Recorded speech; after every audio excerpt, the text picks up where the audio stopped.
Ready to unlock free or discounted rides with Lyft Cash? Let's dive right in and show you how to use it. First, open your Lyft app and tap on your profile icon located in the top left corner of the screen. This will take you to your account settings. In the menu that appears, find and select the payment option. This is where all your payment methods and Lyft Cash balance are stored. Okay, now you should see your Lyft Cash balance displayed. Take note of the amount. And also be sure to check if there are any expiration dates listed below your balance, so you don't miss out on free rides. Now, let's book a ride. Enter your desired pickup and drop-off locations as you normally would.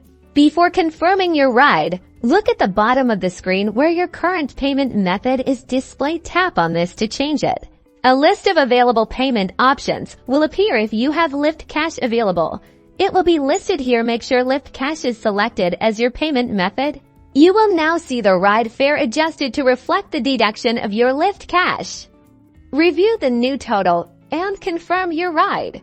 And that's it. You've successfully used Lyft Cash to pay for your ride. Enjoy the savings.